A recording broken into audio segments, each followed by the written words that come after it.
All right. What's up, co-counsels? All right. Hopefully my audio's decent. I'm using my built-in microphone, so I don't know what it sounds like. We'll eventually find out, I suppose. Hope you guys had a good. Is today Thursday? No, it's Wednesday. Hopefully you guys had a good Wednesday. Let us get into this Karen Reed stuff. I recorded my first Karen Reed mystery. The problem is I laugh at everything. I don't know how many more of those I can do just because I'm not a serious person. So I had to keep re-recording because I'm just cracking up. Literally anything and everything cracks me up. But we'll see how it goes. Where's Old Bag? I miss Old Bag. Let's get into this. You guys know I can talk and talk and talk. Let us get into it. All right, come on. I was trying to catch up with the Diddy trial. Come on, babe. All right. Okay. Good morning, everybody. All right. So, Dr. Welcher can testify that the data he downloaded and analyzed and the damage to the Lexus is consistent with Ms. Reed's vehicle being in a collision on January 29th at 12:32 a.m. because he's a qualified expert. That's what I thought. I don't know why. Little girl, you need.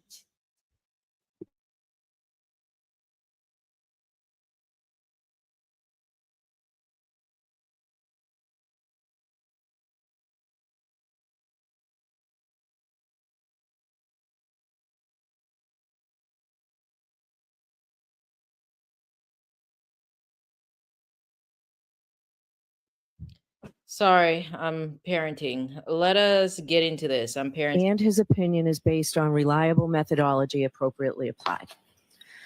In addition, Dr. Welcher can testify that Mr. O'Keefe's injuries are consistent with his having been struck by a Lexus that is physically identical to Ms. Reed's Lexus, because this opinion is based upon, among other things, his experimental work that came into evidence without objection as to scientific methodology and application. And that is the problem, okay? Let's go back. I did not get to watch the testimony from yesterday beyond what we watched together. But what Bev Cannone is saying here, very important. Let us go back just a little bit. Collision to the Lexus is consistent with Ms. Reed's vehicle being in a collision on January 29th. Hold on, I just had to pause. I have to figure out what my daughter's doing. What is she doing? I don't know. Maybe she's talking to herself. At 12:32 a.m. because he's a qualified expert and his opinion is based on reliable methodology appropriately applied. In addition, Dr. Welcher can testify that Mr. O'Keefe's injuries are consistent with his having been struck by a Lexus that is physically identical to Ms. Reed's Lexus, because this opinion is based upon, among other things, his experimental work that came into evidence without objection as to. Okay, so that's where I wanted to stop. Pretty much the defense, excuse me, the defense did not object to the experimental work. Sure enough, probably their thought process was, we can what is this? We can test his credibility on cross-examination, beginning with Mr. Burgess and, at least relating his work to Mr. Burgess and the like. You have to object. Even one thing that I've learned is that oftentimes, even when you do not think that your objection will succeed, you have to object anyway. That way you preserve the criminal defendant's appeal rights and, to scientific methodology and application. However, he may not testify that Ms. Reed's Lexus collided with Mr. O'Keefe because that conclusion is not based on the application of reliable scientific methodology. The problem here is not that the opinion. And that's what I said when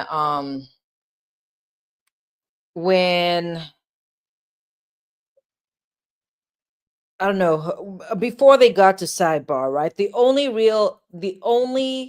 real issue I spotted as far as Mr. Welch's or Dr. Welch's testimony is concerned is him basically saying that is what happened. That is improper. Opinion concerns the ultimate issue because in Massachusetts, that's not a bar to admissibility. Rather, it is that Dr. Welcher, the expert, is drawing an inference based upon more than science. And Ultimate issue because in Massachusetts, because I the think problem here this is a direct response to Alessi. is no application of reliable scientific methodology. Oh, hold on. The problem here is not that the opinion concerns the ultimate issue because in Massachusetts, that's not a bar to admissibility. And that's going back. If we have to go back to what's that trial? There was a trial in California this year around February.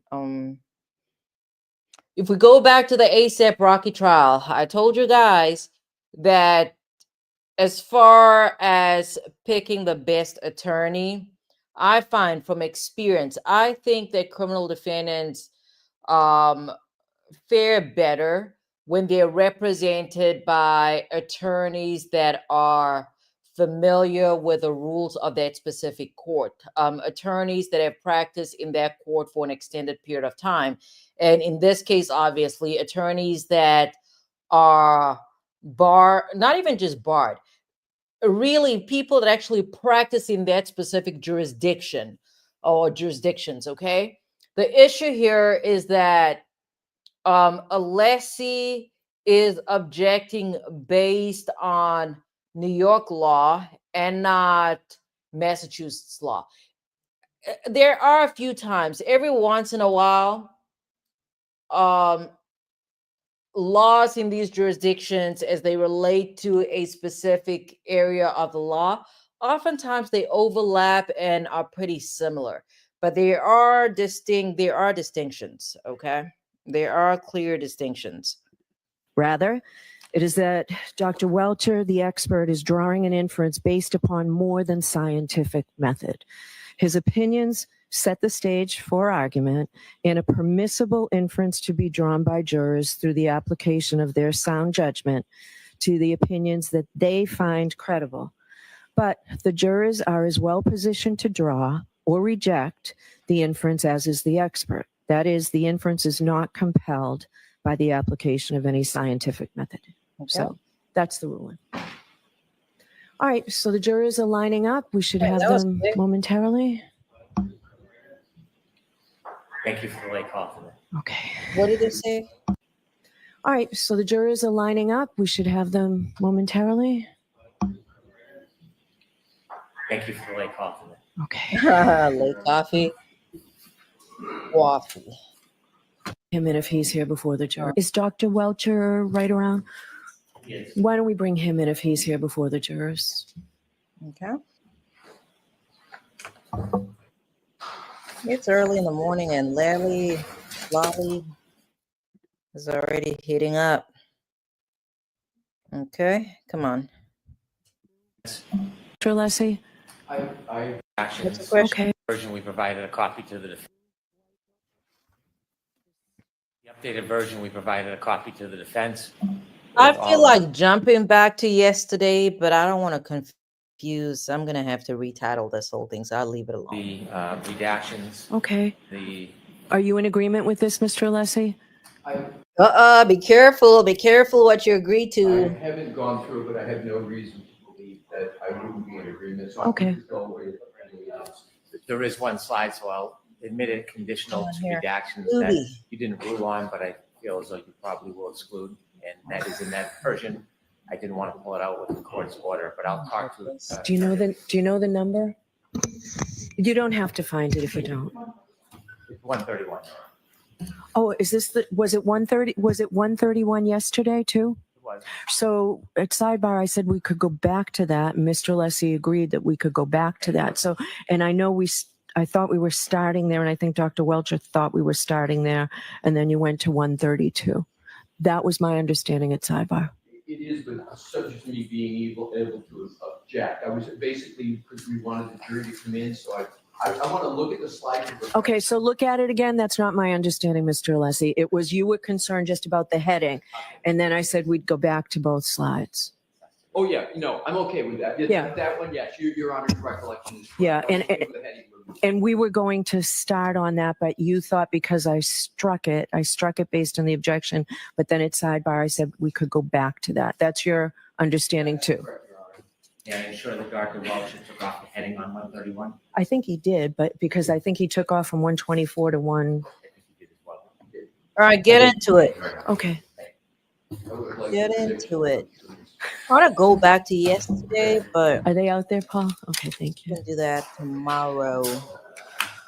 Let us stick to this for now. I really want to get into cross, though. I'm going to be a little chaotic. I'm going to be chaotic, and I think, oh, cross actually, is that the beginning of cross? Let's see.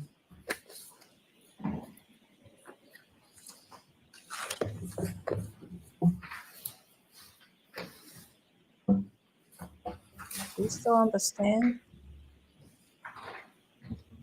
All right. What's up, Benji? Yeah, I'm punctual today. I started right at 8.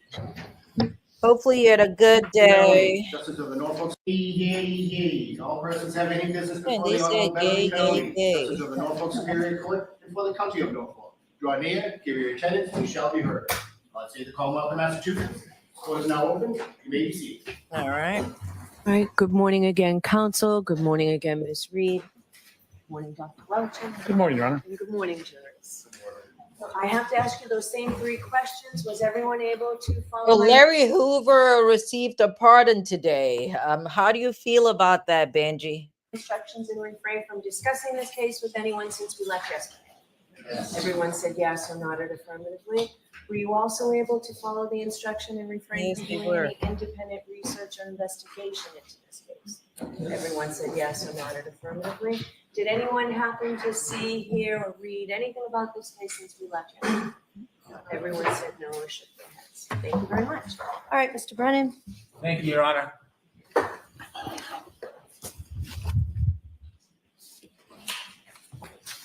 Okay.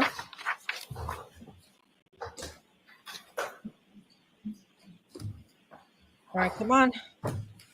Morning, Dr. Welcher. Good morning. When we left off yesterday, I was asking you about some of your opinions. I'm going to ask you those questions again, but before we do, I'm going to ask you 2 other questions. The first is I'd ask you to turn to your PowerPoint, slide 110. All right. What are they gesturing over there?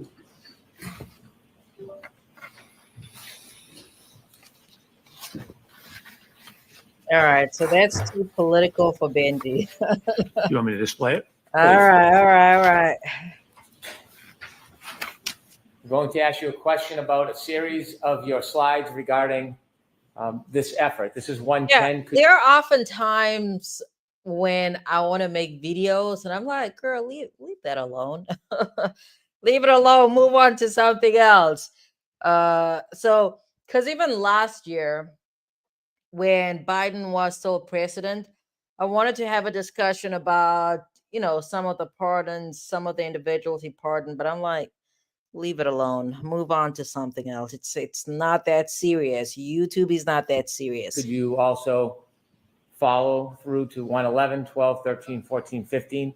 You want me to play But the videos? I recorded a few shorts, 3. Hopefully I can keep the edits under 3 minutes, right? I recorded some stuff on Diddy. I recorded one on Karen Reed. Hopefully I have time to make those edits either tonight, depending on what time we end, tonight or sometime late tomorrow. You don't need to play the videos. I just want to acquaint you for the question. 111, 12, 112, 113. Okay. I feel like we need to go back to 114, the actual experiment. But 115. How many times did you engage in testing where your okay, arm? so I'm gonna pause right here, right? Benji, I'm just gonna give you a little background. So when John O'Keefe was found, he had lacerations to his arm. The defense is arguing that these are dog bites, but the prosecution is arguing that these lacerations were caused by the broken taillight. Okay.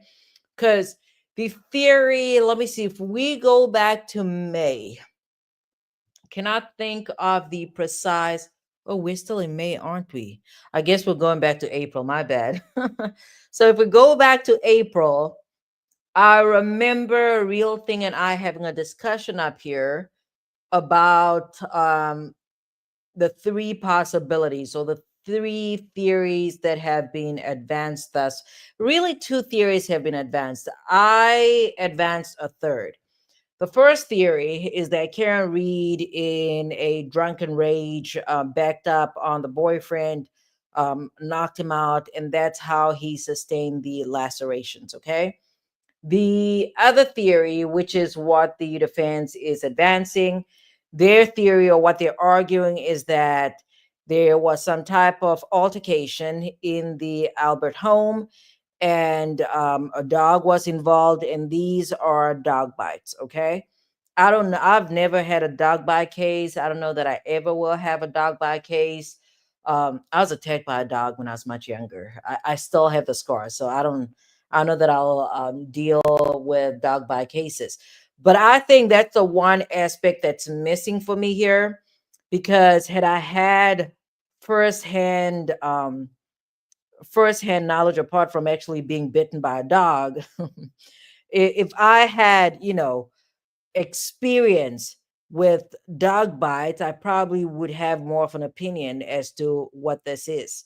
Um, the third theory, which I think that the parties, or not even the parties, because there's no way the prosecution would argue this, but what I think the defense has not argued is that John O'Keefe simply just fell, hit his head, and he suffered from hypothermia, and that's what led to his demise. The one problem with that theory, though, here's the thing: intoxicated, all these people are drunk. It is scientifically proven that being intoxicated does slow one's reaction times, response times. And under that theory, one could argue that John O'Keefe, again, he was inebriated. He fell and he just could not get up. So he died from the cold. The problem with that theory, though, is that it does not explain these lacerations. It just does not explain the lacerations unless you were to argue that some wild animal or ghoul showed out at night, roaming around, and that's what caused these lacerations. But to me, the theory that, again, defense, they have no burden, but arguing that he fell um, due to wrongdoing by nobody, definitely not Karen Reed. I think that is more, to me, that is more believable than arguing that he was attacked in the Albert home. Okay. And whether it's believable or not, there are enough holes in this case for the defense to basically argue reasonable doubt. But let's move on, because I can talk and talk and talk. And forearm touched the rear right of the exemplar Lexus. 3 times. In What's any up, of those 3 times, Brooklyn? did it ever leave any paint on the underside of your arm or Let's go forearm? back Did to it this ever experiment. 3 times. What? the right of the exemplar? Arms did you? 113, 114, 115. Okay. How many times did you engage in testing where your arm and forearm touch the rear right of the exemplar Lexus? How 3 times. tall? In any of Ms. those Welcher. 3 times, did it ever leave any paint on the underside of your arm or forearm? No. If you could turn to slide 130, please. What? Could you go back one, please?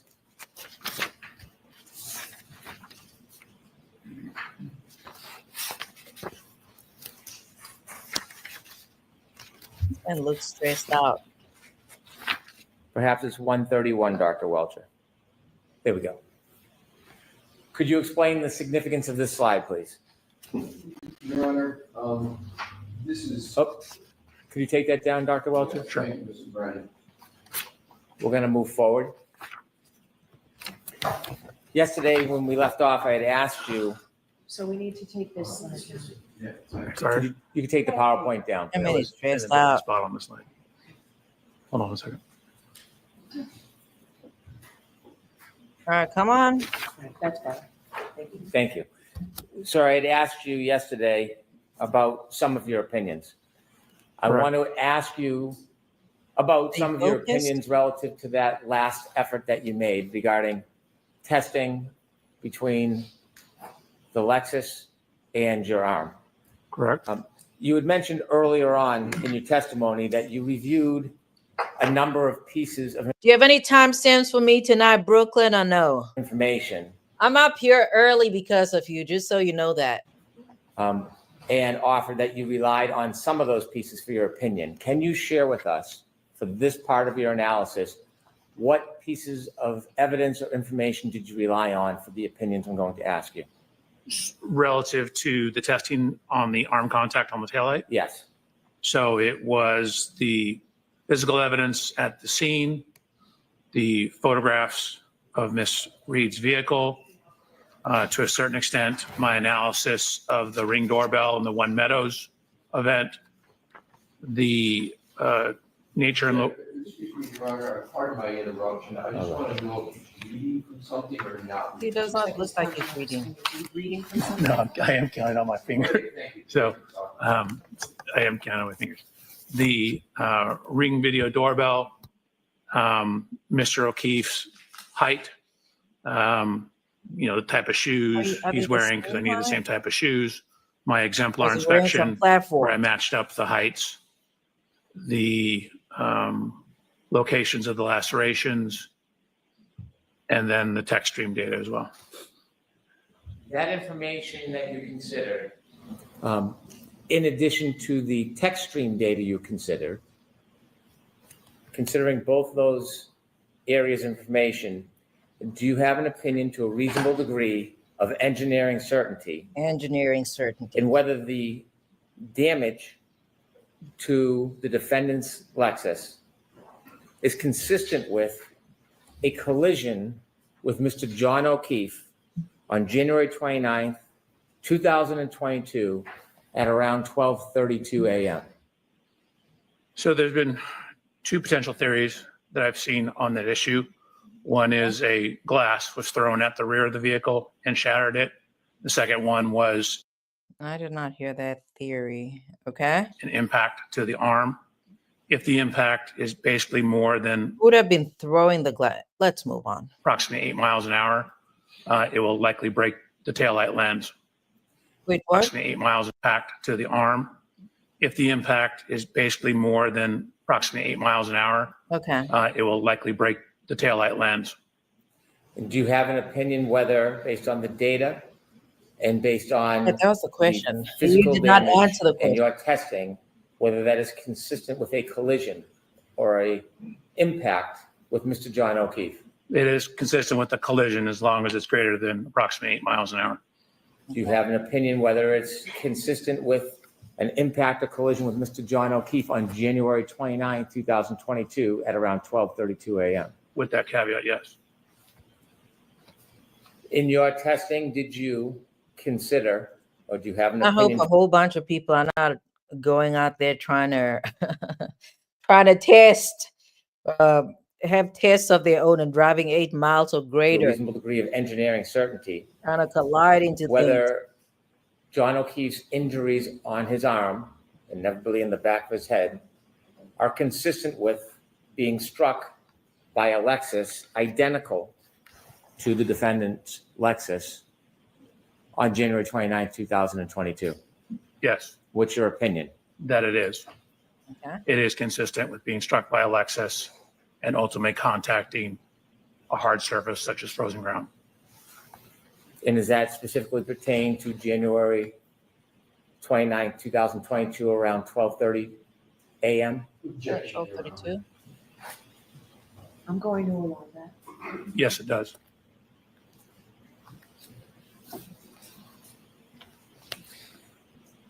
Okay. To Next. finish, I'd like to ask you a few more questions. You've written some papers on side swipe collisions or clipping. Can you describe to the jury and explain what a side swipe collision is or a clipping and how I'll that may or may appreciate not that, differ Brooklyn. from? I have zero compensation for you, though, just so you know. Zero compensation for you. Okay. Zero compensation. I'm sorry. I could give you a gift card, though, sometime later down. I have a Sephora gift card. That's my daughter's gift card. I cannot give that away. But sometime down the line, I can get you a gift card. All right. A direct hit on a pedestrian impact. Sure. So What do you mean, sure? what generally differentiates, say, side swipes or clipping contacts compared to, say, an inline impact or, say, a T-bone impact is what refers to that the object that you're hitting isn't accelerated up to the speed of the object that's coming in. So, for example, if I rear end a car, Mhm. that car will be accelerated up Okay. as a result of the contact, and they reach what's called common velocity, and then they separate. And so in a glancing hit, you can have a glancing hit and you don't have what's called complete momentum transfer, meaning the momentum from the car, because it's a glancing hit, doesn't completely transfer to the object being struck.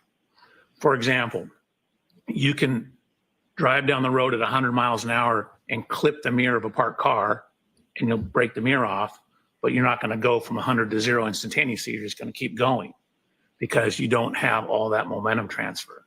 So when you have glancing contacts, you can have much higher speeds without a lot of damage to the car because you're only in momentary contact and it's a glancing Okay. type hit. You mentioned about potential damage to a car. How about potential damage to the pedestrian? Right. It's the same thing. So when you have a glancing hit to a pedestrian, this is referred to as a fender vault. In this case, they call it a fender. Fenders on the front of cars because most pedestrian impacts involve the front of cars. In this case, it would be called a quarter panel vault, which means you're kind of vaulting off the corner of the car. Okay. Those are much more complicated because you don't have that Really common like velocity that I complicated. That's why referred they to. called you to this. So it's difficult to calculate the exact speeds at which the vehicle contacted without a whole bunch of information in that type of crash. If the impact had occurred in the center of the vehicle and we knew where the point of impact was and the point of rest, we'd have a much better chance of determining how fast the vehicle was going. But when you have just a corner clipping or glancing, it makes it more difficult to determine, even when you have an area of impact, which is where the person was when they got hit, and a point of rest where they've landed, makes it more difficult for glancing contacts because you have that side swipe problem where they don't obtain what's called common velocity. And what are some of the other difficulties in attaining specificity in a side swipe or being hit by a quarter panel as opposed to a fender? So for a pedestrian, correct? Yes. So pedestrian impacts and how you move post-impact are very sensitive to your exact body position. For example, whether your right foot is on the ground or off the ground, whether your left foot is on the ground, off the ground, whether you jump up in response to the crash. Simply raising and lowering your arm changes the amount of rotation that's going to happen. Post-impact motion of the person. So cadavers, crash dummies don't have any muscle reaction. So the motion of a crash dummy is just going to be like you're hitting a dead body, to where people will step, try and regain their balance if possible, will do additional activities that alters where they come to rest. In your studies of direct pedestrian collisions by front or back bumper, as opposed to side swipe or clipping somebody, is there a similarity or difference in type of injuries that you see? Yes. And what is the difference? So in direct centralized impacts, you tend to get much more severe injuries. Really what's occurring is you're getting that that makes momentum sense. transfer. So it's more, you're accelerating the person up to the vehicle. They can wrap onto the side in front of the vehicle at higher severities. Their head will hit the hood, their head will hit the rear of the vehicle. So when you have that direct contact, there's actually more momentum transferred to the actual occupant. There's more applied force to the occupant as well. When you see direct impacts, is there How long is ever this the direct? existence of lower body extremity injuries, how much broken longer? bones in the legs? What's the Existence question? impacts, is there ever the existence of lower body extremity injuries, broken bones in Good the legs? question. So there can be both, depending, and again, it's very sensitive to. Yeah, that's a good question, because during cross-examination of the prosecution's witnesses, especially the folks with medical training, defense has been asking about the absence of broken bones or the absence of injuries to John O'Keefe's lower extremity. So that is a good question. Where the foot is on the ground, whether the foot's on the ground, as well as the severity of the crash.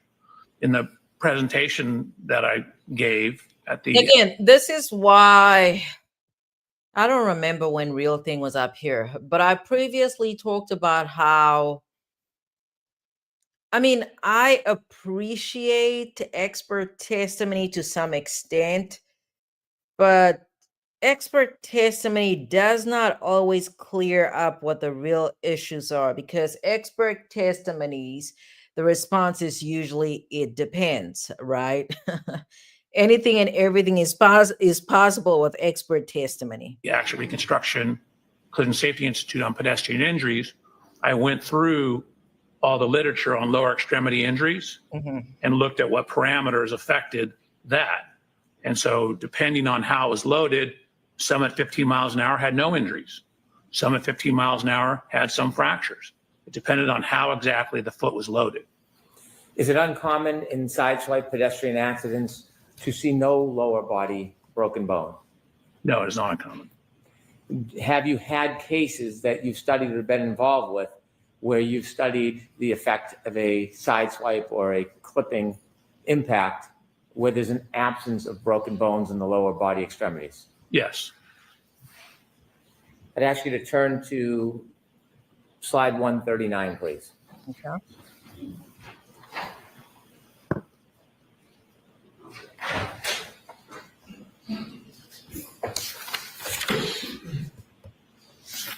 Let's see, were there Sorry. any interviews early on today? I fixed those other two slides. Okay. Could you share with the jury what this represents? Sure. So this was a trial that I was involved with in downtown Los Angeles. Okay. I've redacted the name at the top. But this was an instance where we had, this is a image from the police report. Oh, let me see if I can.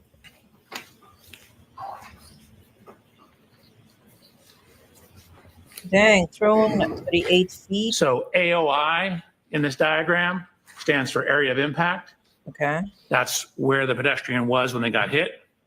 AOR is area of rest. And you can see we have information on exactly how far the pedestrian was thrown. Then on the right-hand side, we have photographs showing the impact to the pedestrian. This was determined by experts on both sides of this case to be between a 25 to 35 mile an hour impact. All right. And then what you see is a close-up on the bottom slide of where there was DNA transfers, hair and tissue samples on the vehicle from the individual that was hit by the vehicle. Okay. Is there Next slide, please. that? And what does this represent? So this is the decedent in the case, the person that was hit. Hmm. He was killed at the scene. What you see on the left-hand image, oops, Let's see. left-hand image. If you're inadvertently, Oops. what's up here? You guys know I'm nosy. And I cannot make that out, so I'll let it go. On the left-hand image is he had a massive laceration to his right forearm, but it didn't break his arm. There was no broken bones in his arm. On the right-hand side of this image, you see the autopsy report. His left lower extremity. What you'll notice is he had red marks on his leg, left buttocks, but he had no leg fractures. Okay. And again, this individual was hit at between 25 to 35 miles an hour. Can you Thrown. expand that? I'm sorry. Yes, yes, sure. Do you want that expanded like other times? There you go. Thank you. I'm sorry to interrupt you. Yeah, no, my pleasure, Your Honor. Thank you. So Duh. at the top, he had a That is pretty obvious. severe brain injury, which again is the most common injury. The purpose for him bringing in a prior case, it's definitely not John O'Keefe, because he just said that is from a case that he worked on in Los Angeles. The names were redacted. The purpose for the prosecution bringing this in is to show that, again, it relates back to the absence of broken bones and the absence of injuries to his lower extremity. That basically means the legs down. That's the purpose for that testimony. Pedestrian crashes. He did have fractures of the right 11th and 12th rib and a liver laceration. Mm-hmm. If you look at the extremities, it says right upper extremity. Again, that's from the shoulder to the end of the hand. Extremity wound with vascular injury. So no fractures. If you look where I was talking about the multiple abrasions, so when they're looking at the lower extremities, they're noting a number of red marks, but there was notably no fractures to the lower extremities. Okay. Thank you. You can take that down, please. Okay.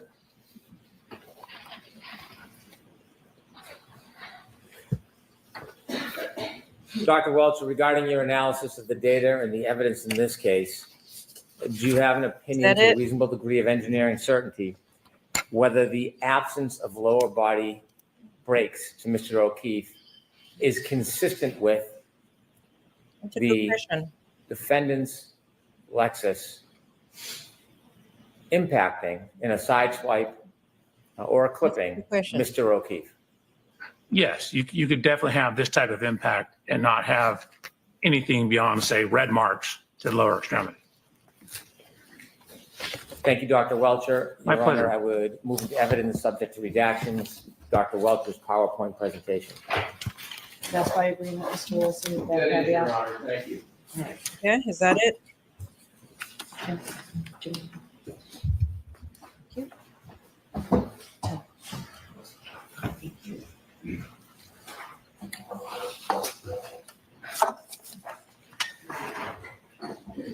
Put in both the flash drive and the notebook. On the representation, it's consistent with the same as that I know. So let's put them both together now and decide later. Thank Okay. Or does he want his? Those two Something slides like are that? incorrect on the flash drive. Yeah, that- Okay, so we'll switch that. Okay. Thank you. Yes. Dang, Bev is so pleasant this time What exhibit around. number is it? Must be well rested. Okay. So it's 206 A and B.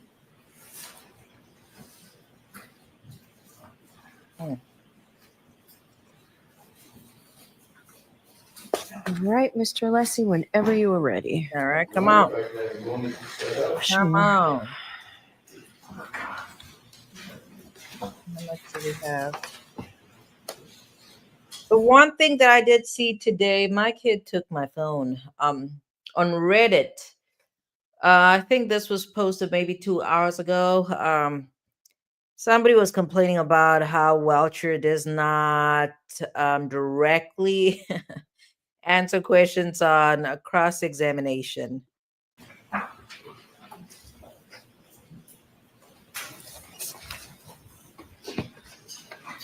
What's 1980s, Brooklyn? All right, come on now. I don't have all night. What time is it? 8:31.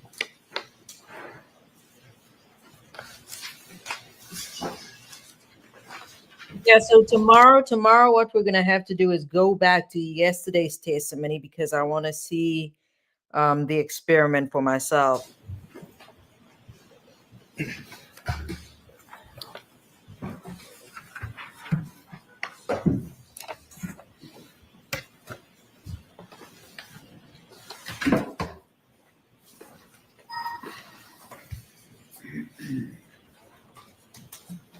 Okay.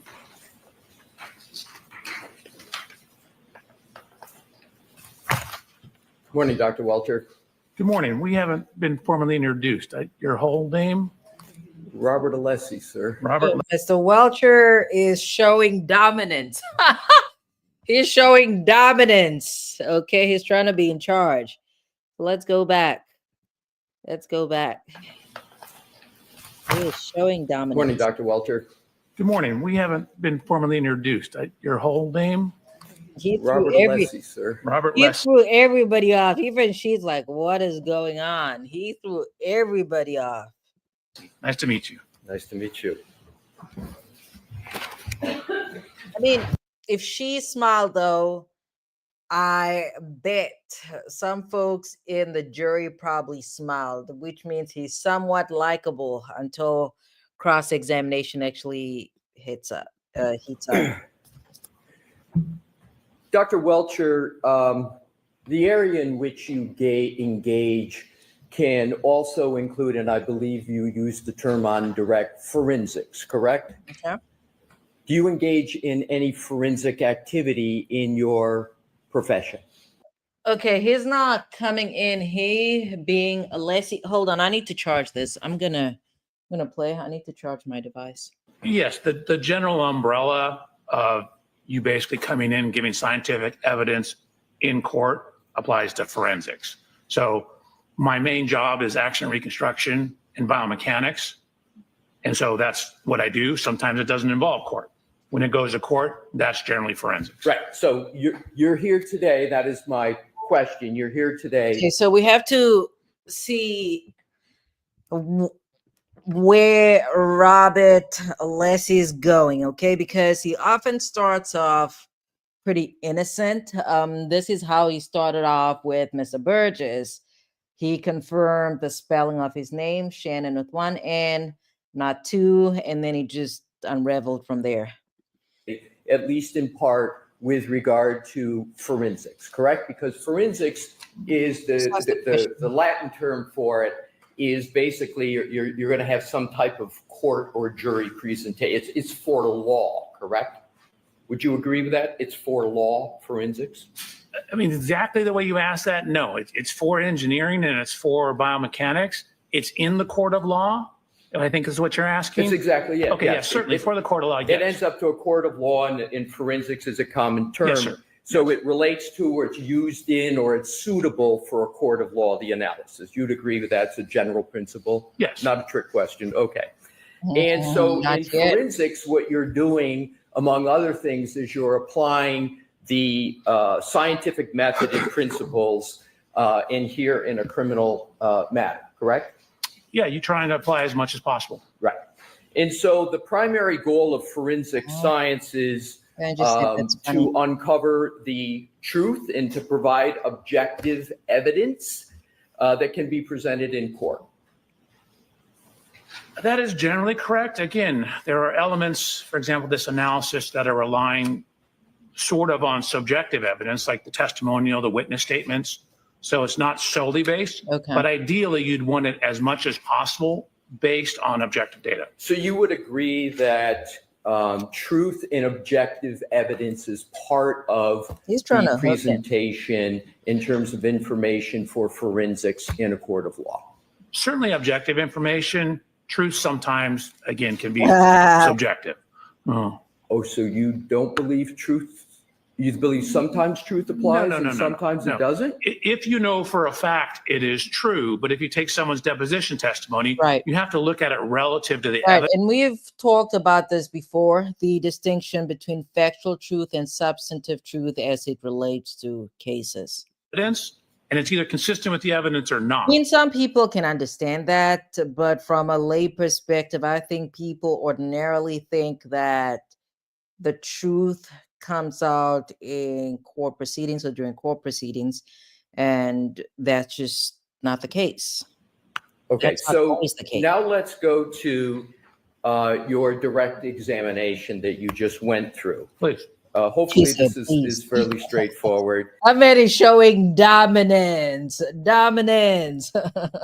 You have testified to, and it's varied a bit, a reasonable He degree said very. of engineering certainty. Is that correct? Correct. You've also, have you used the word sometimes to a reasonable degree of scientific certainty? I may have. Right. So I don't know. in terms of your role as a biomechanical engineer and accident reconstructionist, is it important to engage in a critical analysis of the data? Critical analysis? Yeah, I think it's important to have a critical analysis. You want to try and look at it from all sides, consider all possibilities. So it is therefore important to try to review the data as objectively as possible. You had mentioned sometimes subjectivity comes in, but I understand the goal is to try to look at it as objectively as possible, correct? Correct. Now, you stated with respect to your conclusions early on in your direct testimony and your analysis that you don't, and I think I've got it quoted, you don't have a dog in the fight. Is that what you said, sir? What on earth are you talking about? What is this? Why? What makes him a sick man? And why does he think he's that guy from South Africa? Tell me. I'd like to hear more. I did. And that you, quote, don't care, end quote, about the outcome. That's what you made a point of saying in the beginning, That is correct? 100% correct. Now, you simply follow the data. Is that correct? I try to do that. What do you You mean? try to do that.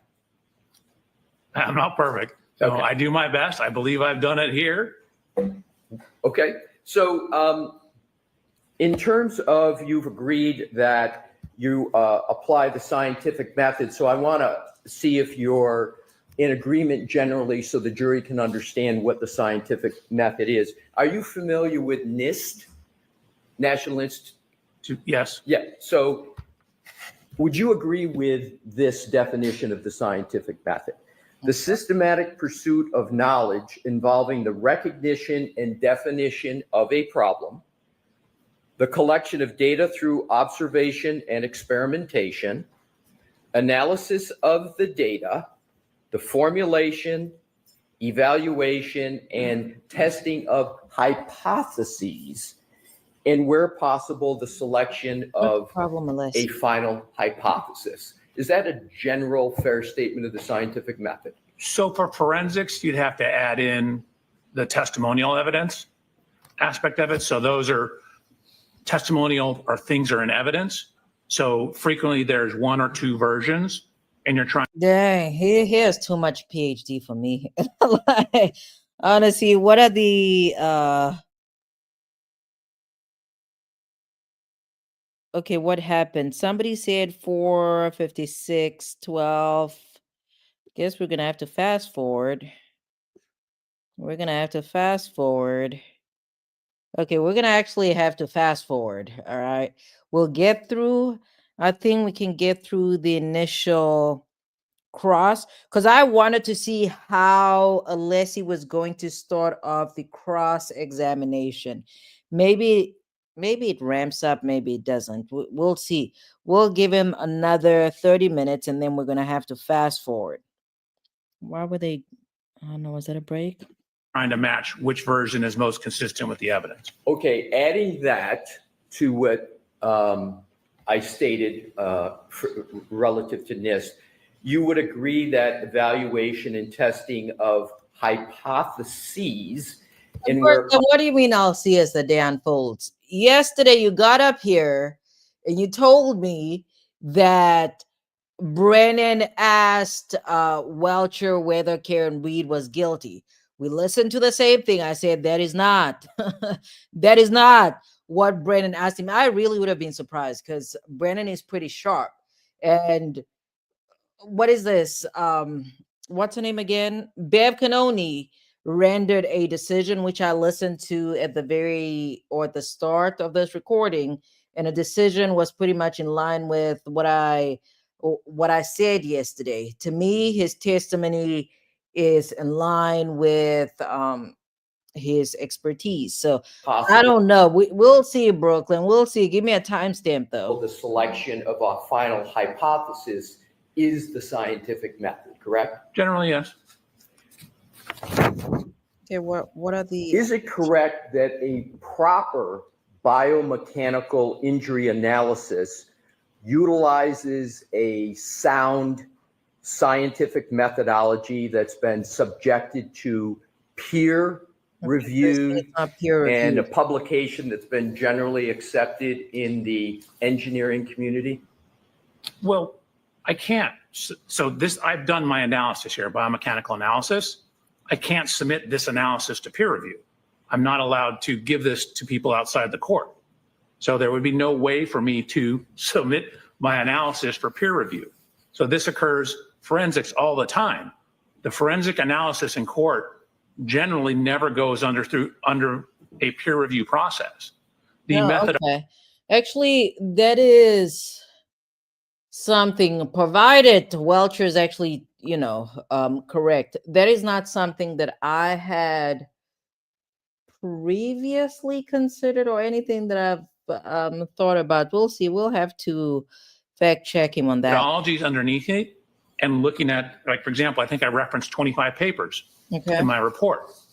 That goes to the issue of trying to follow the science. 26. Objection. He's reading.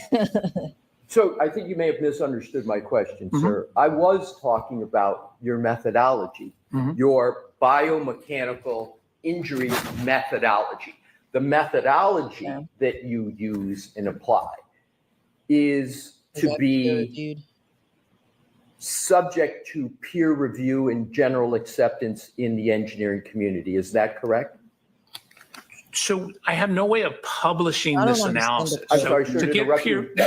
I need to, Go ahead and answer your question. you're asked peer reviewed, like you Yeah, I don't said, understand the means I question. give it to my peers. I send it out to somebody to review for the scientific method. That's what the peer review process is. Right. So I will gladly send this out to peer review with the court's permission, but I haven't and cannot do that.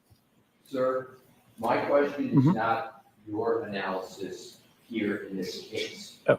My question regards the methodology that you use here. Is the methodology, you said 26 references, right?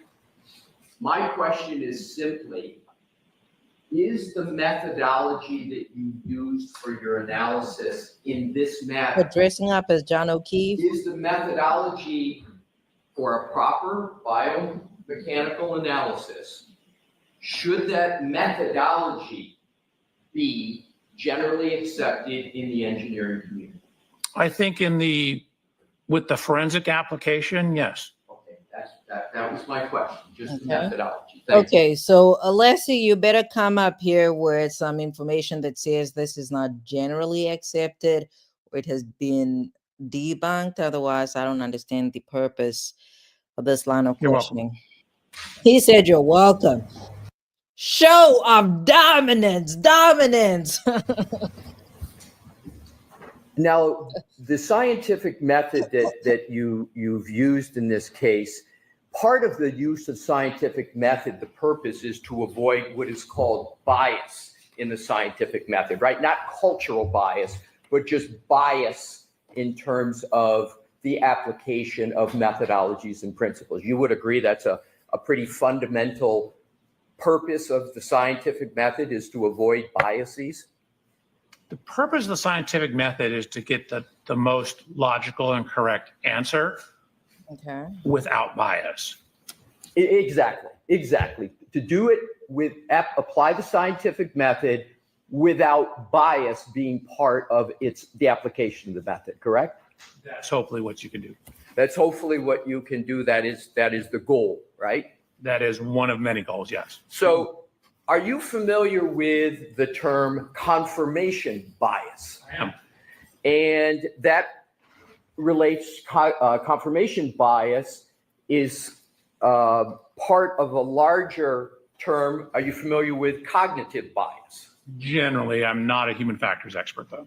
Pardon me? I'm not a human factors expert. All right, biases are, don't you agree that cognitive biases are not just for one category? You would agree it applies to medical analyses, it applies to doctors doing studies, engineers doing studies, and other scientists doing studies? That man's not going to agree I'm with not a that. cognitive expert. I think I would generally agree with it, but I don't want to step out of my lane. I'm not an expert on cognitive.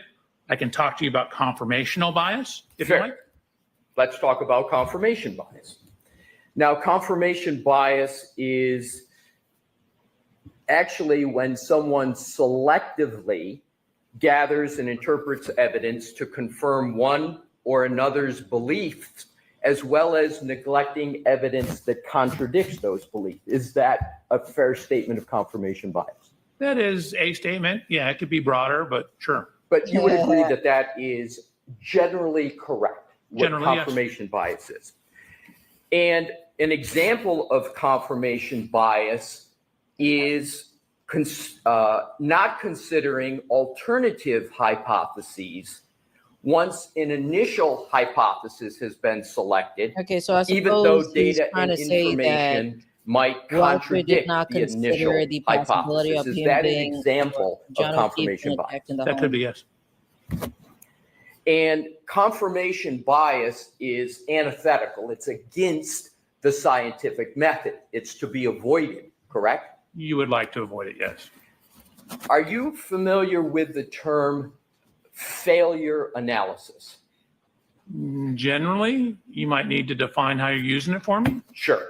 So is failure analysis the enablement of And here, now that we're in court, that's what I talked about. Was it yesterday? I think it was yesterday when Alessi Voirdier, Dr. Welcher, right? Where outside of the jury's presence, Alessi had taken on a different approach that I had not previously seen him take on. He was far more aggressive, right? But now, unless he ramps it up later during this cross-examination, but now he is far more tamed, evenly tempered, and that's how he's mostly presented during cross-examination in this trial so far. And that's because he is aware. He's aware that if you're overly aggressive, jurors are not going to like you. If jurors don't like you, they're not going to like your client. a scientific examination of an alleged incident by beginning at the undesired consequences. Is that a fair use of that phrase? I was thinking something different, like a piece of metal failing. I guess it could fall into that category. Okay. And would you agree that the first question, or one of the first questions that are to be asked by a biomechanical engineer when conducting an analysis of, say, an injury is, how did this happen? Is that one of the first few questions that you ask? No, that's usually the last question. Oh, so for you, So hold on a second. okay, I'm sorry. Generally, what you want to do is I'm gather sorry. data. This man said he is in charge. This man said he's in charge. Hold on. We need to go back. I was literally about to fast forward, but Mr. Welcher said he has a PhD and he created a company that he sold for probably billions of dollars, maybe millions. I don't know. This man is Conducting an analysis, asserting dominance. say an injury, is how did this happen? Is that one of the first few questions that you ask? No, that's usually the last question. Oh, so for you, So hold on a second. okay, I'm sorry. Generally, what you want to do is gather data. You want to know what injuries there are, what evidence there is. Like, Leslie, for I example, don't know where you're taking us with this. I truly don't, because it's a little bit of a struggle cross-examination. Maybe it ramps up. Again, we like classic cross-examination. You ask a question, the witness says yes, they say no, you move on. To me, right now, this is more seeking clarification. Maybe there's a hook to this somewhere down the line. I'm not seeing it quite.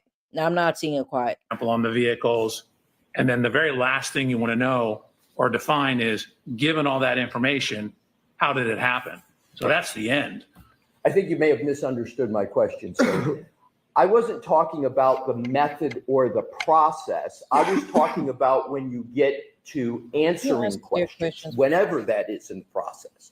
Isn't one of the questions, and maybe one of the first questions, how did this happen? No, that's not one of the first questions. One of the first questions is, where's the damage? What are the injuries? What's the evidence? What black box or texture? Alessi, I don't know. I have faith in you, though. I have, out of all the defense attorneys in this trial, I have faith in Alessi, but he's just not delivering right now. I don't know what's going on. He's not delivering. Extreme data do we have? What physical evidence was at the scene? So that is certainly not one. It is a question, but that question is at or near the end. Isn't every one of the questions that you just mentioned part of the data gathering? Correct. But, Okay. but when you're gathering data, you're always asking yourself questions along the way, like, what is this? Where did it come from? But you would agree that for you, at least some point, it's how did this happen, correct? Yes. And don't you ask that question to come up with hypotheses? I generally have many working hypotheses as I'm working on the case. And then as the evidence comes in, I'm applying that to my hypotheses and either accepting or rejecting the hypotheses based upon the factual information. Okay. Sir, how then is it just a matter of logic or a syllogism? If you don't ask the question, how did this happen, until the end, Can you hear the mic? how do you then not get your hypotheses up front when, under the scientific method, you should be having different hypotheses up front? How is it that you ask how did it happen in the end and not go through hypotheses in the beginning? Can you help me with that logic? Sure, I guess I misunderstood. Like, I was trying to give you an answer to how it happened. So when you're answering how it happened, or you want to be able to. And this is not cross-examination. This is a conversation between a defense attorney and a biomechanical engineer. We're going to fast forward into something that's actually cross-examination. Well, no, my question is, The second time you asked, that are you aware? as my, How much did they pay? So the comment with that amendment, 20 I, district attorneys in 2025, the Norfolk County District Attorney's Office amended your contract. Are you aware of that, sir? I am. And isn't it the case that that amendment authorized the amount of $325,000 Emphasis. to be paid to Aperture? Isn't that what that amendment Dang, they make contract the money. states? I believe that's correct. So the Commonwealth is obligated to pay at least $325,000. And is that correct? He's retained as an That is expert. you're asking me a legal opinion now about a contract. That is my understanding of how contracts work, but I'm certainly not an attorney. And on top of that, are you aware that Aperture has been already paid $44,510 for its work? That's all they paid. Why didn't they pay the rest of the contract? Are you aware of that? The second time you asked me, no, I'm not aware of anything we've been paid. I don't know. It just does not sound like cross-examination is going down to. And as you stated yourself, those amounts reflect, as you say, less than 6 months worth of work? That's not what I said. Well, no, my question is, you've been on the case, you said, since September of 2024. Oh my goodness. What is going on with cross-examination? Let's go back.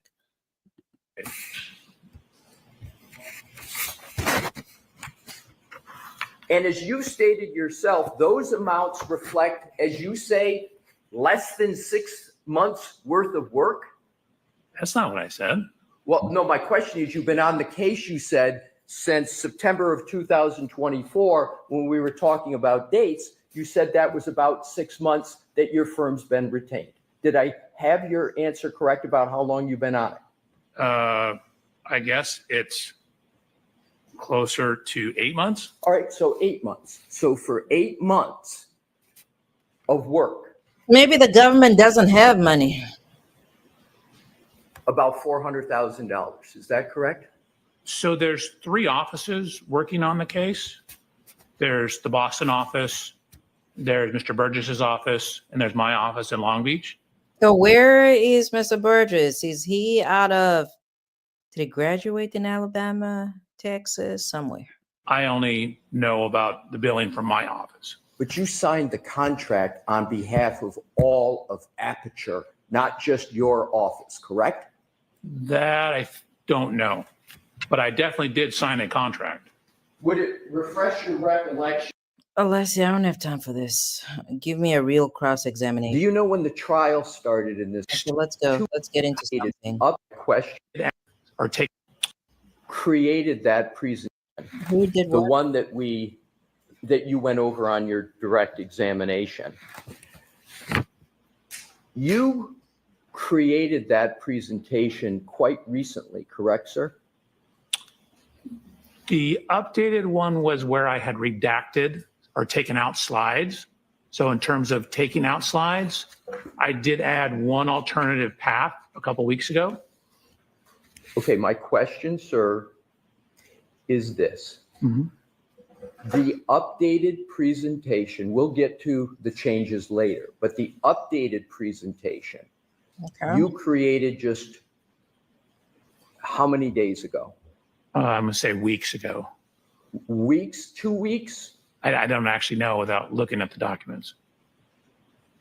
Well, was it more than 3 weeks ago that you created What is it? the I question? still don't know without looking at the documents. Do you know when the trial started in this matter, sir? I do not. Assume the trial started. This is very painful. This is incredibly Approximately painful. April I don't know what's 22nd going of on with 2024. Okay. Did you create your updated presentation before or after April 22nd of 2024? I don't know. Yeah, Leslie, I could have told you that was going to be the answer. What's going on with cross-examination? What time is it? Okay, 9:09. We're going to fast forward to that timestamp. Do you know when? Hold on one second. Dr. Welch, I'd ask that you not do. Not look at, anything. okay, I was going to try and answer his question. My apologies. I will shut it down. Thank you. You're welcome. If I may, Your Honor, Yeah. take it. Oh, of dominance. Or maybe it's just good manners. Maybe. Are you able to determine when you created the updated presentation? I think so. That's what I was attempting to Your do. Honor, may he do that? Yes, I'm going to see Counselor Taiba while you pull that up, Thank you, please. Okay. That is painful cross-examination. Really. painful. Jen, All right. whatever information you need for Mr. Alessi's last question. Mr. Alessi, I I need you over there. So, Yep. and once you get that answer, I'm going to ask you to shut your computer down, or at least put down the cover. How about it? Thank you. All right, so you can answer Mr. Alessi's question. Thank you, Your Honor. Could you give me the question again, please? Yes. When Sir, weren't you just looking? I mean, it does make sense to actually repeat the question, but did you create the updated presentation that you reviewed in your direct testimony? hey, So that addition I made was taken out. It wasn't in my direct Sir, testimony. If you can just hear my question, it's this. The version of the presentation that you put on the screen, when did you create that version? I'm just looking for a date. So to answer your question about the version on the screen, I created that yesterday when the judge asked me to take off some of the headers. So yesterday. Okay, good. Now, the version before that you created yesterday, when did you create that version? The day before. And then the version before that one, when did you create that? I mean, I save it every day. Understood. oh wow. This cross-examination is not going too well. It's not going too well. So every day. So you've changed the presentation every day since when? No, I don't think I've changed the presentation every day. That's my question. My question is, how many times have you changed it within the last 2 weeks, your presentation? Let me try and cut to the chase here. Sure. That slide was added on May 13th, and then it was taken out before I presented it here. So it was not in my presentation here. Right. So thank you for that answer. So You're here's welcome. the question. Your first version, as I understand it, of the slide presentation was January 30th, 2025. Is that correct? Correct. I'm sorry, Alessia. I'm not giving you any more time. All right, so let's go And here. is there are Let's go there. people, These comments better not, you know. This is SUV. You're- Let's assume, I'm sorry, distributed load. load from a motor vehicle going backwards. Right. That's a distributed load. Right. What is the range of force that you would need Careful to now. break a bone in the hand? Do you know from the literature? If you don't, that's okay. I could probably figure it out. How long would it take you to figure it out? Do you know from the literature what that number is? Not off the top of my head, no. Is 300 to 400 pounds of force sound right from the literature that it would take to break a bone in the hand? For a distributed load, Yes. such as the taillight, no. No, not a distributed load, a load from a motor vehicle going backwards. Right. That's a distributed load. Oh my goodness. Alessi. And this is what I've said before, right? If we go back to what's a lady out of Arizona, Utah, what's her name? I can see her. Oh, Lori. If we go back to Lori Vallow Daybell, I've said it before, when she was cross-examining her former friends about the workings of the Mormon church, I said, because there was, I don't remember the witness's name. I just know she was a slender-looking lady with blonde hair. But she had some pretty good cross-examination there because she was asking things that are specific to the Mormon church. And was it for the people? No, I think that's Morgan and Morgan. Follow the people, whatever sect that they were a part of.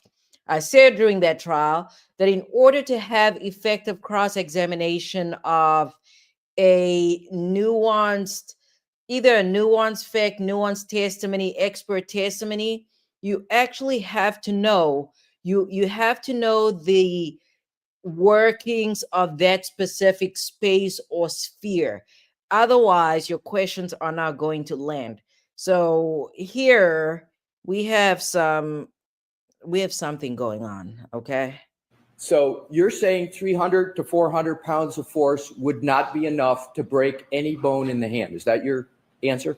So for a flat distributed load, like hitting the taillight, you're going to need higher. How about another part of the back of the vehicle? This is not cross-examination. This is not cross-examination.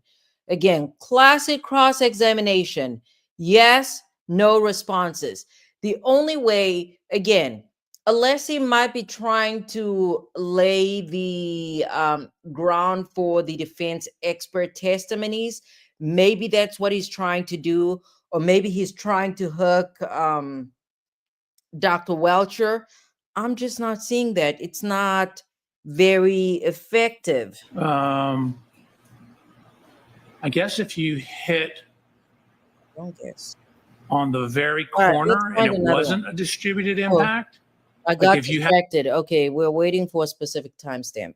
a more concentrated impact, Yes. that could increase or decrease the Decrease. amount of force required. How much would it decrease it from the number you gave? Depends on what you're hitting, what it's made out of. The Contact Lexus area. SUV, let's assume, I'm sorry, Can you repeat the question, please? absolutely, thank you. Let's assume we're This was the talking Lexus about SUV. this Lexus SUV, Mhm. right? Yes, not But let me back up. You don't know where. No, don't back up. Just ask the question. Exactly. Under your theory that there And was a stick to the contact, mic, you don't please. know, you testified to on direct, you don't know exactly where that point of contact is. Correct. You don't know. Except it's on the taillight. Well, you're saying it's on the taillight, but you didn't observe any impact yourself personally, right? Did I see Miss Reed's Lexus? You didn't see the impact, correct? That is correct. So, and there is no. What first- was Little's role in this trial apart from, the pre-trial motions and hearings?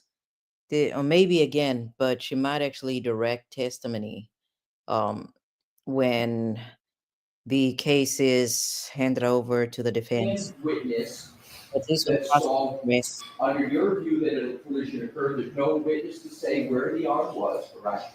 There's no person that saw it. Right. And you have chosen a point of contact, okay?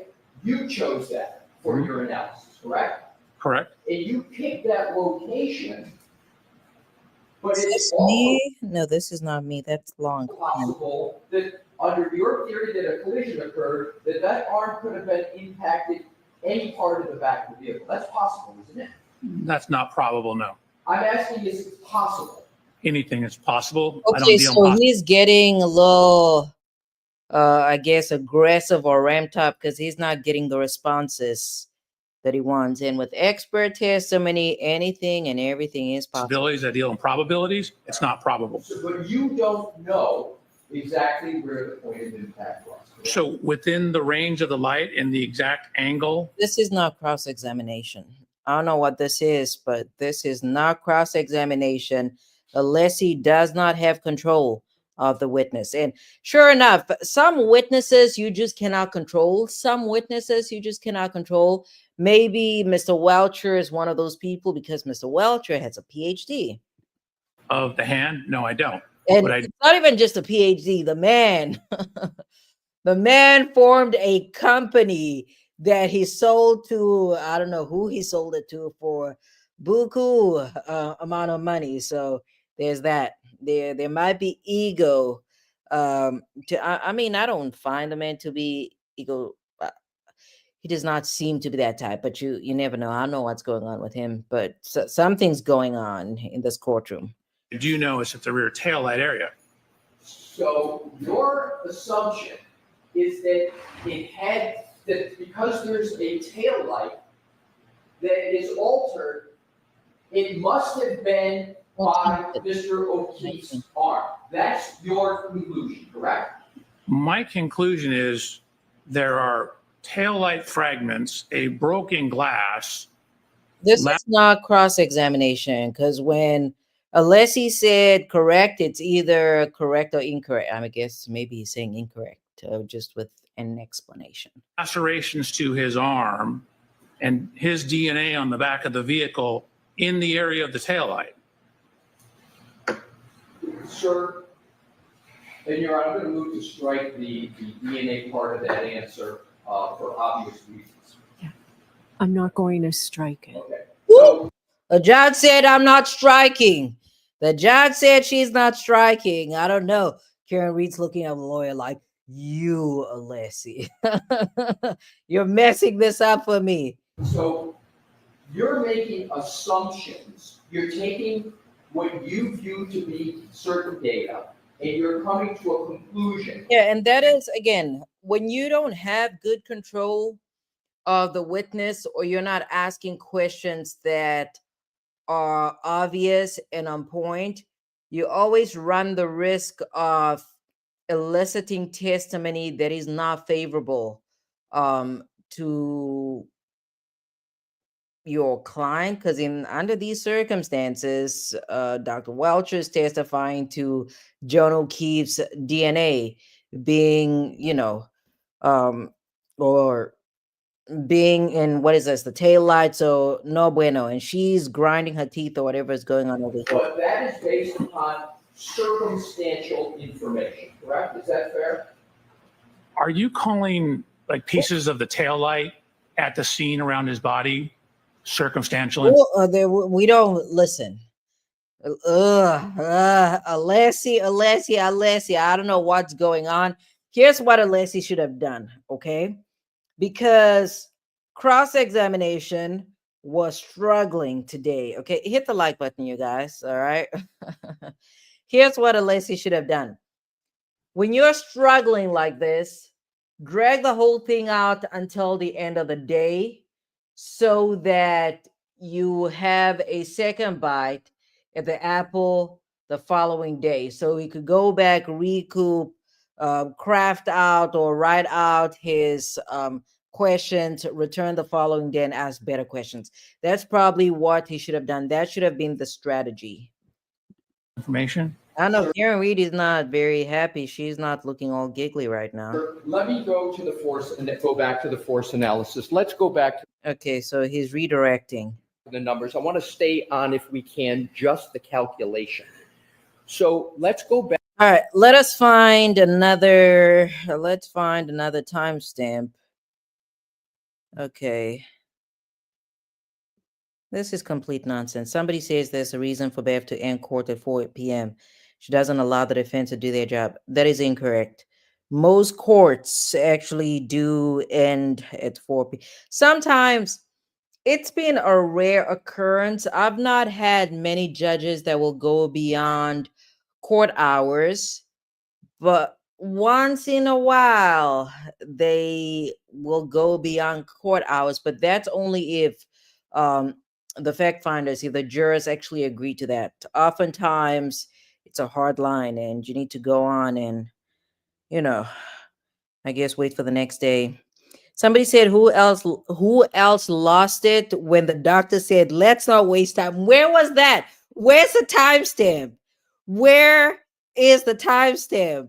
Okay, so apparently the doctor said, let's not waste time, as Alessi prefaced his payment line of question, then interrupted to say he has no dog in the hunt, no fight. Okay, so I guess I guess I was right about that. This man is asserting dominance. Okay, so Alessi was apparently interrupted to be corrected. Aperture deserves, I don't know, these are people just fighting about themselves. So let's move on. First, he agrees to working 2.5 years, then acts shocked and appalled that Alessi said it. I need a timestamp. Now I'm just getting into gossip. Why always such a limited time frame when it's defense turn? And the crash expert is so arrogant. Somebody, apparently Welcher is making people's blood boil. And I think Welcher definitely made Brooklyn's blood boil, because Brooklyn said Welcher is acting like he is from South Africa. So, all right, let us move on. I tickle myself. Like I think I don't know. Let us move on though. What are they saying? What was that when Welcher asked for Alessi's full name and said They hadn't been formally introduced. Major cringe. Alessi looked most amused. No, again, I think just a show of one. It could be a show of dominance. The other, again, it started off different because yesterday, Alessi pretty much just tore into the man. Okay, it was no pleasantries, it was no introductions. He just got into it. And then again, Mr. Welcher or Dr. Welcher might want Alessi to actually hire Aperture in the future. You never know. You never know. Okay. Blah blah blah blah blah. Okay, 108, 108. We kind of passed that though. Anyone think Alessi? No, we're not going to get into that. Okay, somebody said Alessi is so condescending to all the witnesses. This guy is very clearly extremely smart. He drives me insane. It's painful to listen to his cross-examination. He acts like everything he says is an earth-shattering revelation. It was like the 350,000. Okay, let's go. Let us go. Let us go. But here's what's really interesting. I'm going to focus more. Somebody says the only reasonable part of a Commonwealth's case is the reasonable doubt. Okay, so it's half day tomorrow. I did not know that. I did not know that. All right. I don't know. Oh, 4:56. Never mind. That's a DNA timestamp. Okay, somebody says, why is defense giving us Newton physics lessons, avoiding real questions and avoiding what really matters? When listening to Alessi's terms such as excessive posturing and grandstanding come to mind. Okay, 6:29. We're on a very limited schedule. You're getting no time. I guess they're talking about Bev. I don't see any real good timestamps. I don't see any really good timestamps. So let's just get back up. All right. Let's see. Okay, so people are talking about the whole DNA part. And they're talking about 4:56:28 timestamp, absolute gold moment for the day. The look on Karen's face when her own lawyer had the witness tell the jury what she did. Usual smug. I'm not going to read the rest of that. Leave it alone. All right. They're saying the doctor's very smart. Okay, so it's just a mix. So they keep talking about Bev Cannone being biased. Okay. All right, let's go. But people, I think there is a consensus that Alessi's not doing a good job with a cross-examination. Yeah, this cross-examination is not going anywhere. It's not getting anywhere. Back to the minimum amount of force you understand from the literature. What time is it? We have about 30 that it minutes. takes to break Fast any forward. bone in the arm from the finger up. Let's start with a hand. What's the minimum amount of force that can be applied to break a bone in the hand? So For that, I'm no doctor, but I'm gonna say there's an exception for the eggshell plaintiff there because eggshell plaintiff just basically means that you find your victim as they are. Because for some people, depending again, it varies. Some people are hyper sensitive. There's an actual specific term. There's a term hyper something. I don't remember. Some folks listen. And again, age, we have age. There are a lot of factors. Age is a factor. Disc degeneration, brittle bones, things of that nature. It depends. I don't know. Again, I'm not a scientist. I'm not a doctor. I don't know what Welcher's response is going to be, but that question itself, the question, pretty broad, cannot get a yes, no response, and I'm not happy with this it cross-examination. depends on the loading.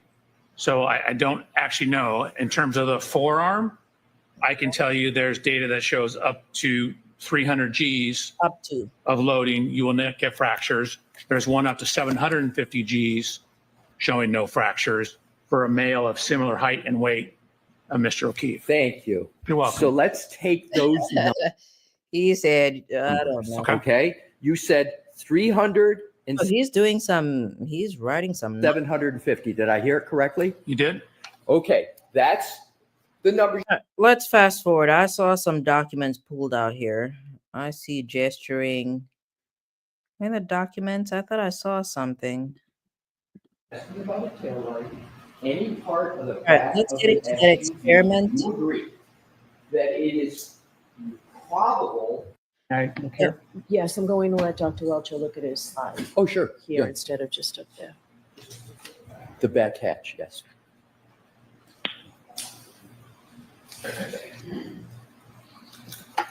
I don't know that I can afford aperture, but if I needed a real expert, this is who I'd get.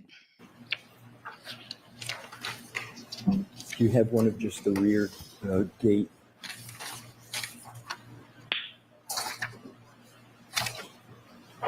I'll take a look at these again. The one measuring the height. Slides. Maybe. There we go.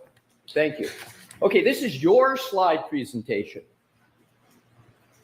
Is there any part of the back of the Lexus SUV that has that more concentrated area where if the hand hit it, Can you please just ask one question? Ask a very simple question. 300 to 400 pounds of force to break it? Is there any part, for example, the edge of the license plates, above the license plates, the L symbol that sticks out Compound question. Just ask one question, please, sir. that would be concentrated? Anything you see there, could 300 to 400 pounds of force contacting at any of those points cause a fracture of any of the bones of the hand? So, I don't know how to show this because in the middle photograph, right where the 2 is on the license plate, Yes. there's a vertical edge. That area is recessed in. So if you hit right on that vertical edge, that could potentially do it. That could do it. How about the L for the Lexus symbol? I don't have time for you, Alessi. I'm very disappointed in this cross-examination. Are you on 33, sir? No, I'm on 36. Mr. Wolf, you have Wolf. Oh, 33. might be If you could go to 33, sir. one of Ben's sorry. people. Yeah, because that's where your 87 number is, not on the other. It's on a bunch of slides. Yep. Go ahead. All righty. They're clashing. They're clashing. Alessi is saying you don't know your slides, and Welch is like, I know my slides well because I prepared them. So this is So this- number. If you could go to 33, sir. Oh, sorry. Yeah, because that's where your 87 number is, not on the other. It's on a bunch of slides. Yep. Go ahead. Wow. All righty. He said, go ahead. He said, oh my goodness. I wish I actually had time to watch all of Welch's cross-examination, or at least Alessi's cross-examination of Welcher, because I'd have a field day. I'd have a field day because they keep going back and forth. And I like the banter. So if you could zoom in, Maybe when trials are low. I don't know that trials are going to be low though, because we're going to come upon Brian Kohlberger, and that's the one case. Brian Kohlberger is the one case I've been looking forward to for a long time. Yeah, that's going to be a case. I don't know how they defend that case because that's a difficult case to defend, but I'm looking forward to that trial. Mr. Wolf, so Dr. Welcher can see the numbers in the column. Yeah, but what I was going to say is, if we do have a slow trial month, maybe we rewatch a part of Karen Reed. All right, come on. You're going the wrong way. Yep. To the farther to the right. Oh, I'm not the only one that has problems. I'm sorry. Okay. You still Sir, don't do you have it. remember testifying about this? What was he saying? Okay. You still Sir, do don't you have it. remember testifying You still don't have it. about this? To the farther to the right? Farther to the right. Yep. Keep going. Keep going. Yeah, a Is little that more. 53 number down there? That column? Right. So Can you we take- can we scroll up a tad so you can see the headers? There you go. Okay. No, okay, go ahead. So am I in the right column relative to start? Is that the column? Sir, you are the one that's doing the cross-examination. You're supposed to know which column you're supposed to be in because you have a question to ask, remember? So there's two columns, like Z is relative to where it started. And then positive is forward. And then as you back up, once you go past 0, it becomes negative. Right. So what I want to do is have you direct us to the column where you calculated 87 feet. It's in two spots. It's at the can't end of find column it. Y. Right? Okay, let's Where go in the report towards- is it? We're going laws of- towards the end By the of law, the appropriation did. the cross. I just want to see how the cross ends. So does it end on a high note or not? You always want to end on a high note. There's no question about that. Okay. Where's the Engineering question? and as your In your report. No, we need the Applying question. laws. We're applying. Now we do some amount of time. It doesn't occur physically. to make that determination from a test to with the question. Contact until the clipping is over and the vehicle can. Hold on. It's got Where's 1,000 the pounds. start of the question? As the car moves, is that Question. with would need to make, and also the arm would need to maintain contact with the taillight area as the car moves. Is that your supposition? So at a point in time, it'll stop contact, but the 6,000 pound vehicle is going to want to continue moving on. It's going to push.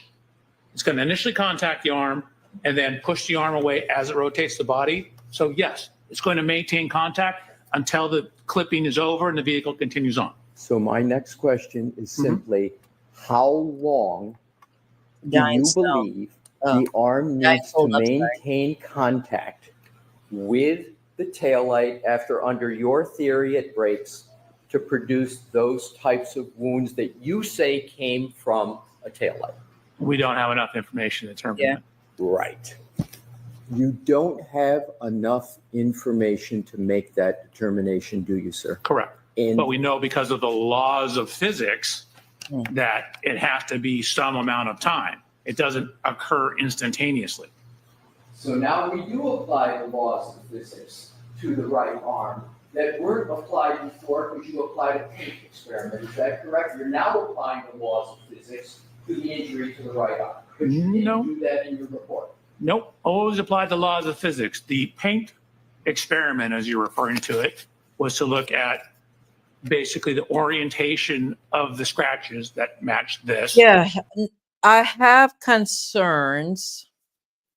And my concern is, again, with this cross-examination, my concern is whether Alessi misunderstood Welch's report or not, because you can only really ask more pointed questions on cross-examination if you understand the subject, right?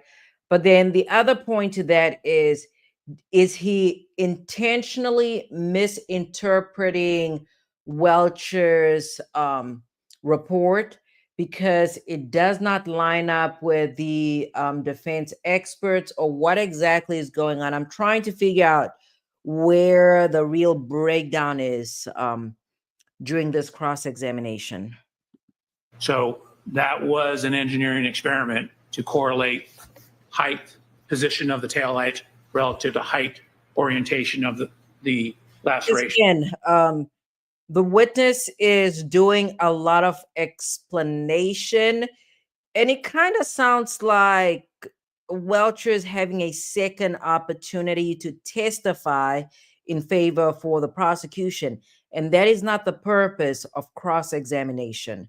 The purpose of cross-examination is to really to break down, discredit, muddy the waters as far as the Commonwealth's direct examination is concerned. On Mr. O'Keefe's arm. You just said, sir, if I heard you correctly, you, to answer my previous question, applied the laws of physics. That's what you just said, correct? So the laws of physics cover more than Newton's second law. There's a whole law of physics. The whole field of physics is a broad subject. Yeah, getting overly argumentative when it's not really furthering the purpose of cross-examination. So a simple measurement of height These two have worn me out, but they've also they gave me some great comic relief. is a physical measurement. Sir, I have your entire report in my hand, right here. Where in the report do you apply That is not a good question. the law of physics to the right arm of Mr. O'Keefe? Where? So in the paint experiment we did, the laws of physics about gravity, That is not a good orientation. question. I don't know what the I was not prepared for this response. I guess I should have been prepared for an actual explanation because that's all Welcher is And doing. things like that. I didn't apply Newton's second law as we already went through. But again, those simple positions, arm angles, the possible physical arm angles, those are all generally governed by the laws of physics. The laws of physics are very broad. Sir, I'll ask it this way. Where in your 14-page report do you even mention the laws of physics related to the right arm of Mr. O'Keefe? So in terms He is sighing. I don't know. Arm of Mr. O'Keefe. He's exasperated. I'm exasperated. So in terms of applying the laws of physics. I'm not asking applying, just where in the report is it mentioned law of physics relative to the right He arm? wants him to say nowhere. I don't know that he gets that answer. Can you point me I to don't know where? that I would write a report that said these are the laws of physics. I would say these are the numbers. But for example, the timing in GPS, how a clock times, the concept of a second.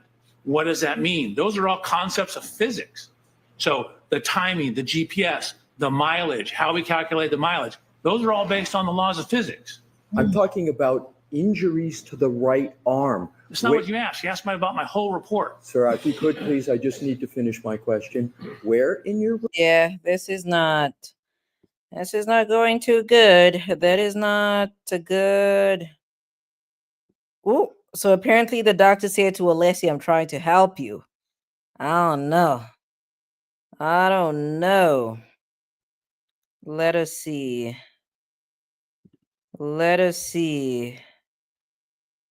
Okay. Let us see. Apparently Welcher likes to beat around the bush. Blah, blah, blah. What on earth? I'm not going to read that.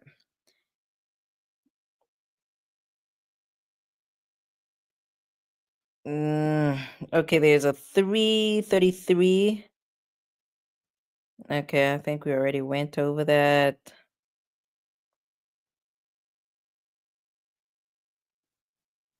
Let's see. Apparently, the expert was so argumentative that it looked unprofessional and rigged. I think he actually did not help the state, seemed disingenuous. Another individual said, You're so wrong, listen to him. All right, we'll leave that alone. Let's see. Jury's smart. They know the defense is grandstanding. Alessi spent much of the day attempting to corner Dr. Welcher into Trooper Paul's calculation. He cannot and should not testify for another person. The defense can call Trooper Paul. Blah, blah, blah, blah, blah, blah. I cannot find another good timestamp. Let's see. Let us see. All right. All right, I guess let's round this out. Let's see how much longer on this cross. Mention any of these supposed Let's go. O'Keefe. Anything you write? No, I don't believe so. Did you consider any other locations of Mr. O'Keefe under your theory relative to the back of the SUV? Sure. In the beginning of this, I started about, hey, it's all over. Could be anywhere on the back of it. Then whittled it down based upon the evidence, Okay. started eliminating various hypotheses based upon the evidence, and came to this conclusion, Warm me out. eliminating hypotheses based upon the taillight fragments near his body, the lacerations, his height, the height of the taillight in a Lexus. So it was an iterative process. Did you mention any of these supposed hypotheses in your direct testimony? No, because I was able to reject them. I didn't come in here to tell these people what didn't happen. I came in here to tell them what I believe happened.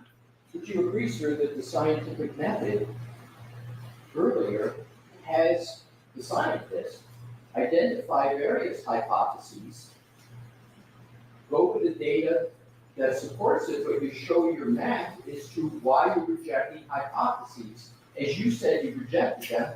I'm asking for proof that you considered other hypotheses. Do you have anything in writing, any notes at all, any videos, any tests that you did, documentation of other hypotheses other than picking this one? Do you have any documentation of that? So I did a bunch of tests with the Lexus. I did backing tests. I looked at how the rear system worked to see if it would autonomously brake. I confirmed it did not. So I eliminated that as a hypothesis. I tested the steering. I tested the transmission, what 1, 2 represented. So I did a whole bunch of tests on the vehicle. I understand you say you did a bunch of tests on the vehicle. My question is, did you ever take the vehicle and position yourself or anybody else in various locations to determine whether or not your hypotheses could be properly rejected? Do you have any documentation that you did that? I mean, I did do 1 static and 2 dynamic tests in very similar positions, though. So I did a total of 3 tests relative to the arm. Where is the documentation for that, sir? It's in the file. I gave it to you. Did some of the slides or some of it? All right, so Mr. Alessi, I think if we're going to, I am, and I'm going to move on, Your Honor. So okay, but Mr. Alessi, hold on, we're going to do that for you. Can I ask, I just have one other area, Your Honor. I can do it in short order if I Okay. could, please. I wasn't finished my. Go ahead, finish your answer. So slides 109, 110, 111, actually through, I guess, 121 deal with the testing of the hypothesis. We'll come back to this at another time, He said Dr. perfect. Welcher. So what I want to do is to finish up on this point. So is it your testimony that no part of what you did in selecting this area, no part of it is confirmation bias? You say there's no confirmation bias at all in what you did. Is that your testimony? That's certainly my goal. I try and eliminate all confirmational bias. I didn't start out at this particular location. This is where the physical evidence led me to. Okay. So I Is would it so say the Welcher? conclusions are supported by the science. My question is, did you? Oh no, let's get to the end of this. I have 10 minutes. Was this the end? My question is 27. 7, looks like it's the same one, you tell me. Similar, Similar, okay. Yeah. In 27, correct? see the same or similar one there, okay. These are all from Google Maps. Well, my question is, Dude, Alexa, remind me mileage tomorrow at 8:15 may I a.m. approach, Your Honor? Yes. Thank you. Let me ask you this so I don't have to keep Oh, going back and Google forth. Maps reminded me that I've not submitted mileage for one of my clients because we have to do it with Google Maps. You have access, sir, to the cars report of Trooper Paul on your computer? Anna, I'm gonna move on. Let's see, how does this end? I'm tired. I'm exhausted. I'm sorry, Mr. Woke, you go to the other one. Yes, that one, and Oh. scroll down so we can see what's in green. For that depiction, that is from Dr. Scorty Bellows' autopsy report, page 3, correct? Scorty Is that where you Bellows. got that from? It's from the report. Take your word for it on page 3. So, but it is from Dr. Scorty Bellows' autopsy report, correct? Right. Now, if you could go to, if we could zoom back out and go to the multicolored image in the center, up at the top. Just go straight to, just go straight right there. Yep. Yep. I get it. Yep. Thank you. If you can go to the very top line, it says autopsy report performed by Irene Scorty Bello, MD, PhD. If you could scroll back over, Mr. Date of autopsy, January 31, 2022, and then you see final diagnoses. That is all directly from the autopsy report, is it not, sir? Yes. And that is in your slide presentation, correct, sir? This is page 131 of your slide presentation, correct? Correct. That's all I have, Your Honor. Okay, you are all set, Doctor? Thank you, Ron. All right. Oh, did you have any questions, Mr. Brennan? If it'd be helpful for the court, I have a couple quickly. Super Paul? Would you have any understanding that there's any other trooper that would be doing this type of analysis other than Trooper Paul? Let's Someone else Brennan. took the photograph? Mr. Brennan? If it'd be helpful for the court, I have a couple quickly. Okay, Can I keep it under 2 minutes?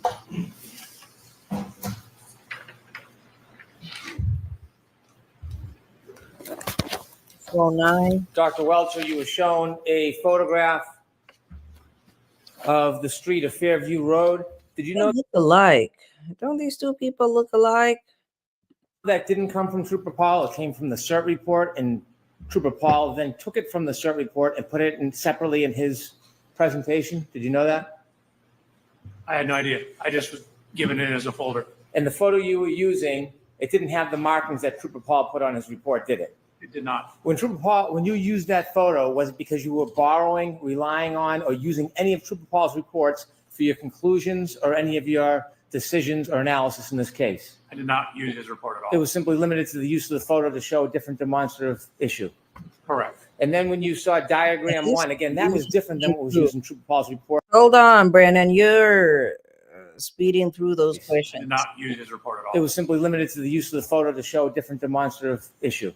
Correct. And then when you saw diagram 1, again, that was different than what was used in Trooper Paul's report because it had absent in it all the writing. Isn't that fair to say? That's fair to say. Did you rely on Trooper Paul's analysis or conclusions in this case for your conclusions and your analysis? Not at all. Is that why you went and downloaded the information and looked at the car and did everything individually, separately, and uniquely from Trooper Paul? I wanted it to be independent in my analysis. Regarding Dr. Scortabello, did you ever consider her conclusions regarding manner or cause of death as a basis for your analysis and conclusions? Yes. And when you considered her analysis, did you consider the conclusion of undetermined cause of death? Was that part of your analysis? Oh, no. I was using like the skull fractures, the description of the injuries. So you were considering the information in her autopsy report? Correct. How about her conclusions? Did you rely on her conclusions to do your studies or any analysis in this case as far as cause of death or manner of death? Only I thought I said blunt force trauma and hypothermia. Okay. Regarding her conclusions about whether this was caused by a car accident or not, did you consider that as the basis of your opinion? No, I wouldn't take person like that's opinion for that. Did you ever have a conversation with Dr. wrong with her? Scotabello about her expertise limitations? No, I would want a biomechanical analysis. Was your opinion regarding the collision in this case, did it have anything to do whatsoever with Dr. Scotabello's conclusions regarding cause of death, whether it was accident, undetermined, or homicide? Okay. Thank you. Yeah, Your Honor. All right, one question. Can we just wrap Lassie has to have the final word. it up? I'd like to hear you argue, but we don't have time, so I'm just gonna I have decision. two questions, Your Honor. You put, I thought you said one. You cracked the doctor up. I have Decision. two questions, Your Honor. You put in your slide presentation information from the autopsy report of Dr. Scotabello for a reason, correct, sir? And that reason is because Just ask the question, Alessi. I'd actually not realized just how bad Alessi is at forming questions. Ask the question. you considered the autopsy report as part of your analysis, correct? So I considered portions, which are the portions I included here for the autopsy report. And part of those considerations were the final diagnoses. We can put that back up, Mr. Woke. David's about to go. But you recall the slide that you had has the final diagnoses of Dr. Scotabello, and you put that in your slide presentation because you considered that as part of your analysis, else it wouldn't be in there, correct? So the final diagnosis is in there. There's a line, then it says cause of death, and then manner of death. Right. The things I highlighted are the things I thought were important. So the highlighting on slide 130. So the final diagnosis, again, does not include cause of death. It does not include manner of death. There's that horizontal line demarcating those. The important things that I was looking at are the under or highlighted, which is why I highlighted them. Exactly. So the ones that you highlighted, you considered are from the autopsy report. That's why you're highlighting them, right, sir? You Correct. considered them. Correct. Thank you. No You're welcome. questions, Your Honor. I All right. appreciate that opportunity. So I'm not going to let you argue now. I'll hear you very briefly tomorrow before we stop. But Mr. Lessie, how much longer are you going to be tomorrow? If I could have a motion, Your Honor. You shaking? That girl said, "Oh my God, I cannot wait to be done."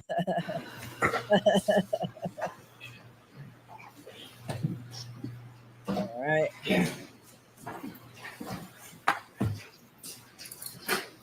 I'm about halfway through, Your Honor. What does that mean? I think it will take up, look for it tomorrow. If we can get through things quicker, I would like to do that, but given today, that's my best estimate. So we're half a day tomorrow. Oh, that's right. I guess it's all of tomorrow then. Back on Friday.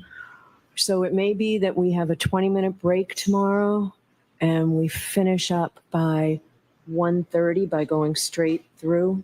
We've got a juror who has an appointment that we told her she'd be able to make. So I'd like to do everything we can so that Dr. Welcher doesn't have to come back or stay here another day. So let's just see what we can do, and we will do this. All right, that's it. I don't know that they have anything else to add. All right, let us reconvene tomorrow. Tomorrow's what, Thursday? Let us reconvene. I want to say 8, maybe 8:30, but tomorrow's a little tricky. Tomorrow's a little tricky just because there are a few things that are potentially out of my control, but I'll schedule the live for 8 p.m. If I need to push it back 30 minutes, then so be it. All right. Okay, folks. Hope you guys have a fantastic Thursday. We will do this again tomorrow.